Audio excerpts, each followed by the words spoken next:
तो दोस्तों, क्या आपने कई बार सपने में सांप देखा है? अगर हाँ, तो आप इस वीडियो को पूरा ज़रूर देखें। इस वीडियो के माध्यम से हम आपको बताएंगे सपने में सांप दिखाई देने का क्या अर्थ होता है। प्राचीन पुराणों में सपने में सांप दिखने का अर्थ के बारे में विस्तार से बताया गया है। इन सपनों का हमारे जीवन में कोई ना कोई नाता जरूर होता है। प्राचीन काल से नागों को पूजनीय माना गया है और जब यह नाग हमारे सपने में आते हैं तो हमारे भविष्य से जुड़े संकेत देते हैं। कुछ संकेत तो इतने महत्वपूर्ण होते हैं कि उन्हें हमें कभी लक्ष्य नहीं करना चाहिए। इसलिए दोस्तों, आप इस वीडियो को पूरा जरूर देखें, क्योंकि आधा अधूरा ज्ञान घातक होता है। तो चलिए जानते हैं, शिव ने माँ पार्वती को नागों के सपने से जुड़े कौन से रहस्य बताए। तो दोस्तों, ये एक बार की बात है, कैलाश पर्वत पर ऊंची चोटियों पर देवी पार्वती भगवान शिव एक साथ बैठे थे। हिमालय की शीतल छाया और बर्फ से ढकी चोटियों के बीच पार्वती जी ने भगवान शिव से पूछा, स्वामी मुझे बताइए, सपनों का क्या अर्थ होता है? क्या उनके पीछे कोई गुण संदेश छुपा होता है? मनुष्य जो सपने देखते हैं, उन सपनों का क्या अर्थ होता है? कृपया आप मुझे सपनों के रहस्य के बारे में बताइए। भगवान शिव ने मुस्कुराते हुए देवी पार्वती की ओर देखा और कहा, देवी, सपने हमारे अवचेतन मन की अभिव्यक्ति होते हैं। वे हमारे जीवन की घटनाओं, भावनाओं, आकांक्षाओं को प्रतिबिंब होते हैं। हर सपना कुछ न कुछ अर्थ रखता है और हमें आने वाली घटनाओं की पूर्व सूचना देता है। देवी पार्वती ने फिर पूछा, स्वामी, अगर किसी को सपने में सांप दिखाई दे तो इसका क्या अर्थ होता है? मनुष्यों को सपने में सांप क्यों दिखाई देते हैं? क्या सपने में सांप देखने से कोई संकेत मिलते हैं? तो कृपया मुझे विस्तार से बताइए। भगवान शिव ने उत्तर दिया, हे पार्वती, आपने सत्य कहा। सपने में अगर सांप दिखाई देता है तो भविष्य से जुड़ा महत्वपूर्ण संकेत होता है। इस विषय को समझाने से पहले तुम्हें एक प्राचीन कथा सुनाता हूँ। यह कथा एक राजा और अस्तिक मुनि की है। इस कथा को सुनने के पश्चात तुम्हें पता चल जाएगा सपने में सांप क्यों दिखाई देते हैं। इसलिए तुम इस कथा को पूरा जरूर सुनना। जो भी इस कथा को ध्यान से सुनता है उसे उसके सपनों का शुभ फल प्राप्त होता है। उनकी दरिद्रता दूर हो जाती है और आने वाले संकट भी टल जाते हैं। देवी पार्वती कहती है, हे स्वामी, आज कथा को ध्यान से पूरा अवश्य सुनूंगी। कृपया आप मुझे यह कथा सुनाएं। तब महादेव देवी पार्वती को कथा सुनाते हैं। तो दोस्तों, अब मैं आपको वह कथा सुनाने जा रही हूँ। आप इस कथा को ध्यान से पूरा सुनिए, क्योंकि आप सपनों का गलत अर्थ भी निकाल सकते हैं। इसलिए उसे आधा अधूरा न सुने। तो चलिए सुनते हैं। वह कथा दोस्तों, प्राचीन काल में एक महान राजा था जिसका नाम देवदत्त था, तथा देवदत्त केवल अपने पराक्रम शौर्य के नाम से प्रसिद्ध थे, बल्कि वे एक धर्मपरायण और न्यायप्रिय शासक भी थे। उनका राज्य विशाल और समृद्ध था और उनकी प्रज्ञा उनके आध्यात्मिक और प्रेम का सम्मान करती थी। राजा देवदत्त का आचरण निष्पक्ष, सहृदय और करुणामय था। वह अपनी प्रजा से समस्याओं को ध्यानपूर्वक सुनते और उनका समाधान करने का प्रयास करते। वे नियमित रूप से यज्ञ, धार्मिक अनुष्ठान करते और भगवान शिव के परम भक्त थे। राजा देवदत्त की रानी का नाम सुभद्रा था। सुभद्रा अत्यंत सौम्य, बुद्धिमान और राजा की हर स्थिति में साथ देने वाली थी। राजा और रानी की कोई संतान नहीं थी, जिससे वे कभी कभी चिंतित रहते थे। फिर एक रात राजा देवदत्त ने एक बहुत ही विचित्र सपना देखा और उसमें क्या देखा कि एक मरा हुआ सांप अपने पैरों के पास पड़ा हुआ है। महाराज इस सपने को देखकर बहुत भयभीत हो गए। जागने के बाद उन्होंने यह सपना रानी सुभद्रा को बताया। राजा देवदत्त ने चिन्ह होकर रानी से पूछा, मैंने अपने सपने में एक मरा सांप देखा है, इसका क्या अर्थ हो सकता है? रानी सुभद्रा ने राजा को दिलासा देते हुए कहा, स्वामी, सपने हमेशा किसी न किसी संदेश का प्रतीक होते हैं, किंतु सपनों का अर्थ जानने के लिए हमें किसी विद्वान ऋषि की सहायता लेनी चाहिए। तब महाराज अपने मंत्रियों को बुलाते हैं और कहते हैं, मंत्रियों, आज मैंने बड़ा विचित्र सपना देखा है। मैंने सपने में मरे हुए सांप को देखा और जो मेरे पैर के पास पड़ा है। इस सपने का अर्थ हो सकता है, तुम सब जाकर पता करो। जब सभी मुनिगण जाते हैं और नगर में निवास करने वाले अनेक मुनियों से पूछते हैं, लेकिन कोई भी उन्हें इस सपने का अर्थ नहीं बता पाया, तो लौटकर आ गए महाराज के से कहने लगे, महाराज, हमारे राज्य में कोई ऐसा नहीं जो आपके सपने का अर्थ समझ सके। अन्य मंत्री महाराज के पास आते हैं और कहते हैं, महाराज, हमारे राज्य के पास स्थित जंगल है, वहाँ मुनि अस्तित्व निवास करते हैं जिन्होंने स्तर पर नासक यज्ञ के समस्त नागों की रक्षा की है, इसलिए उन्हें नागों का रक्षक माना जाता है। हमें उन्हीं के पास जाना चाहिए, वे आपको अपने सपनों का अर्थ समझा सकते हैं। फिर महाराज देवदत्त ने आस्तिक मुनि से आश्रम पर जाने का निर्णय लिया। जब महाराज अपने सिपाहियों के साथ रथ पर बैठकर आस्तिक मुनि के आश्रम पर जाते हैं, तब आस्तिक मुनि महाराज का स्वागत करते हुए पूछते हैं, हे राजन, मेरे आश्रम में आपका स्वागत है। कहीं आपकी क्या समस्या है? किस कारण से आपका हमारे आश्रम में आगमन हुआ? जब महाराज देवदत्त कहते हैं कि मुनिवर, मैं आपके पास एक सहायता मांगने आया हूँ। मैंने नागों का एक विचित्र स्वप्न देखा है, उसी का अर्थ जानने के लिए आपके पास आया हूँ। अस्तित मुनि कहते हैं, राजन, आपने सपने में सांप के विषय में जो स्वप्न देखा है उसे निसंकोच होकर कहें। सपने में सांप देखने पर इसका कोई न कोई अर्थ अवश्य होता है। यह जो स्वप्न आपने देखा उसे विस्तार से बताएं। महाराज देवदत्त अस्तित मुनि से कहते हैं, मुनिवर, कल रात मैंने एक विचित्र स्वप्न देखा। मैंने देखा एक मरा हुआ सांप मेरे पैरों के पास पड़ा है।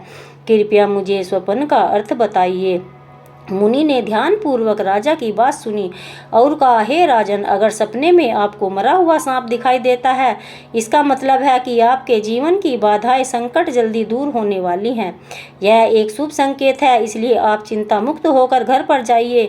इसमें भयभीत होने की कोई बात नहीं है।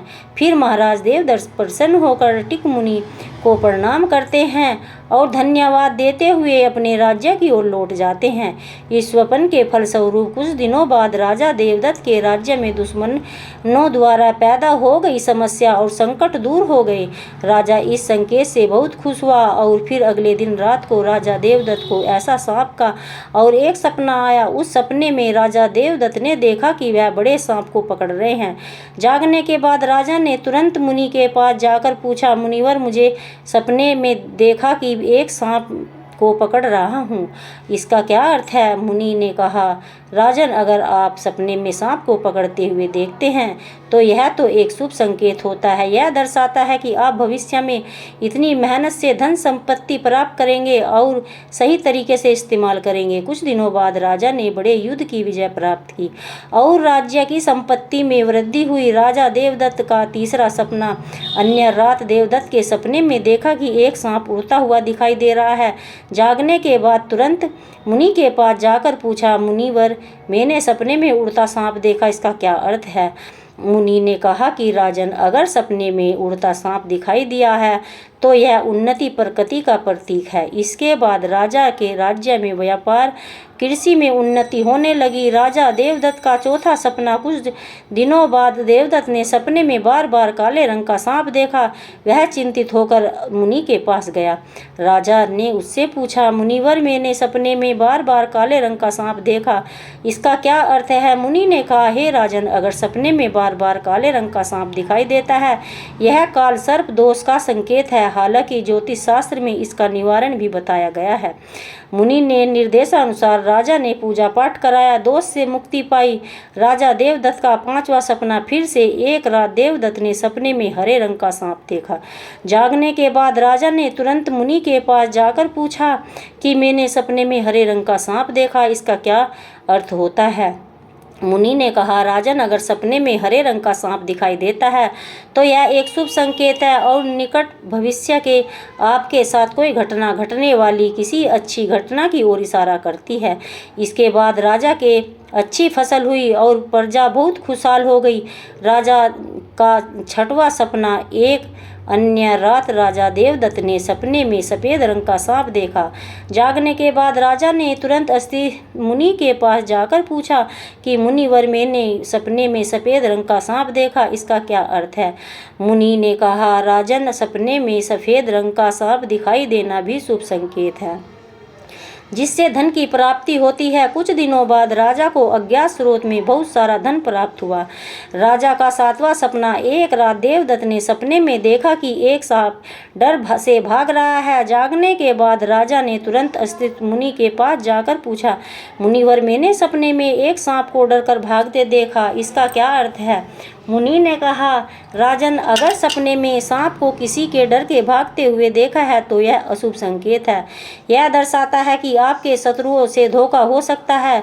कुछ दिनों के बाद करीबी मंत्री ने उन्हें धोखा दिया, लेकिन राजा समय रहते सतर्क हो गए और उन्होंने उस मंत्री को कैद कर लिया और दंड दिया। राजा देवदत्त का 8वां सपना। एक अन्य रात देवदत्त ने सपने में देखा कि सांप उन्हें काट रहा है। जागने के बाद राजा ने तुरंत मुनि के पास जाकर पूछा, मुनिवर, मैंने सपने में देखा कि सांप मुझे काट रहा है, इसका क्या अर्थ होता है?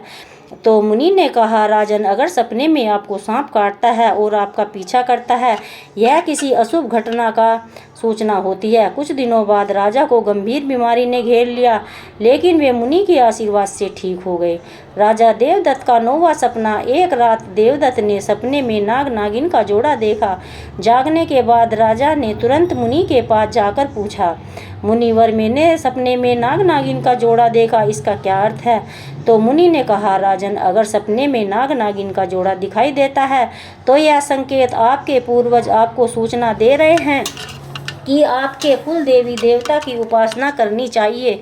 राजा ने मुनि के निर्देश अनुसार कुल देवता की उपासना और जिससे राजा की में सुख शांति बनी रहे। राजा देवदत्त का 10वां सपना। एक रात देवदत्त सपने में सांप के बच्चे देखे और सिंहासन पर बैठे हुए थे। जागने के बाद राजा ने तुरंत मुनि के पास जाकर पूछा, मुनिवर, मैंने सपने में देखा कि सांप के बच्चे मेरे सिंहासन पर बैठे हुए हैं, इसका अर्थ क्या है? मुनि ने कहा, राजन, सपने में सांप के बच्चे दिखाई देते हैं, वे आपके सिंहासन पर बैठे हुए, तो यह संकेत आपके घर जल्दी संतान का आगमन होगा। आपका पुत्र महान बनेगा और आपके राज्य उत्तराधिकारी होगा। कुछ महीनों बाद रानी सुभद्रा ने एक पुत्र को जन्म दिया। पुत्र बड़ा होकर एक महान राजा बना और अपने पिता के राज्य का उत्तराधिकारी बना। राजा देवदत्त का 11वां सपना।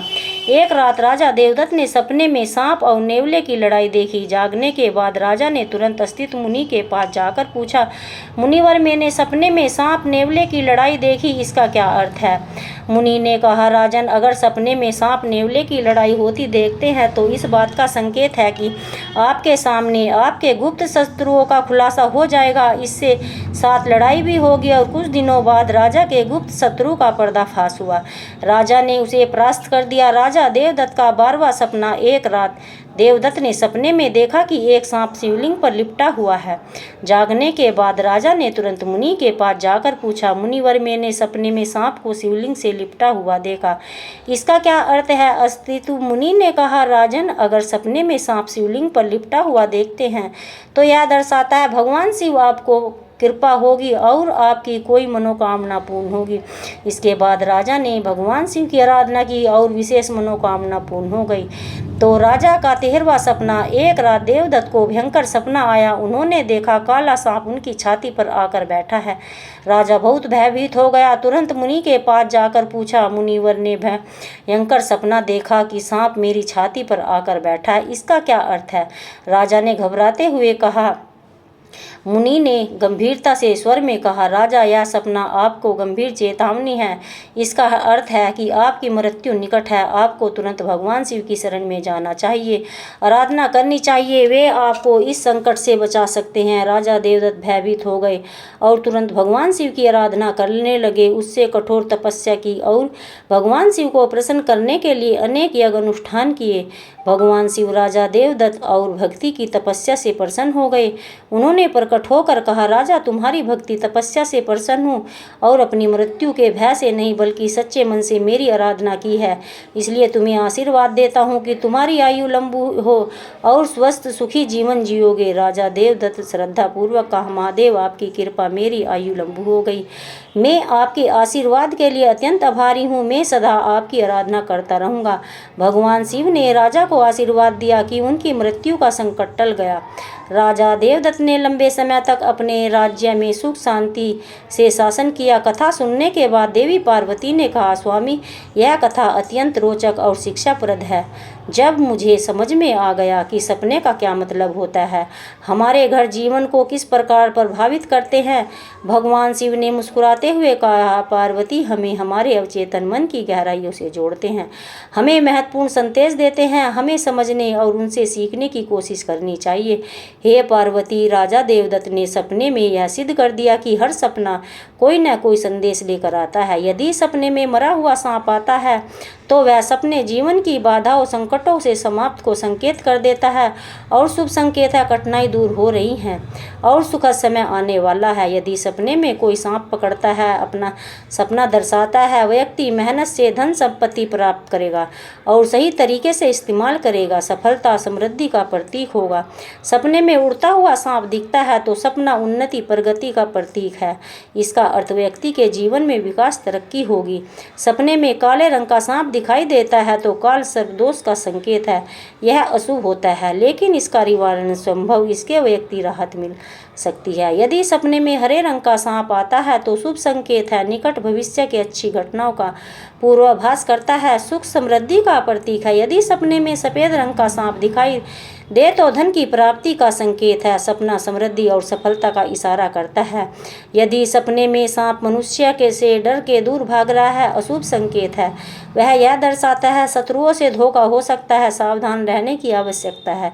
यदि सपने में किसी मनुष्य को सांप काटता है तो यह किसी अशुभ घटना की सूचना होती है, जो व्यक्ति के स्वास्थ्य और सुरक्षा के लिए खतरा हो सकता है। यदि सपने में नाग नागिन का जोड़ा दिखाई देता है तो संकेत पूर्वजों की ओर सूचना मिल रही है।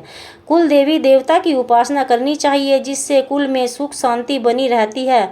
यदि सपने में कोई सांप सिंहासन पर बैठा हुआ दिखाई देता है तो यह सपना आने वाली संतान के संकेत देता है और महान बनेगा और राज करेगा, यह शुभ और उत्साहवर्धक सपना है।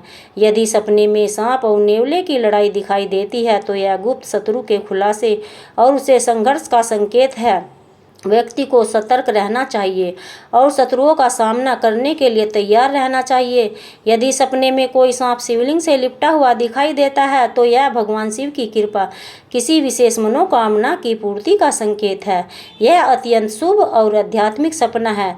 यदि किसी मनुष्य को काले रंग का नाग छाती पर बैठा हुआ दिखाई देता है तो मृत्यु निकट है, उसका संकेत यह है कि व्यक्ति को भगवान की शरण में जाकर उसका आशीर्वाद प्राप्त करना चाहिए। इस प्रकार भगवान शिव ने देवी पार्वती को यह कथा सुनाई। तो दोस्तों, अगर यह कथा आपको बहुत ज़्यादा पसंद आई है तो चैनल को सब्सक्राइब करें और अपने दोस्तों रिश्तेदारों तक वीडियो को लाइक शेयर ज़रूर करें और कमेंट बॉक्स में राधा रानी का नाम लिखना न भूलें। ओम नमः शिवाय।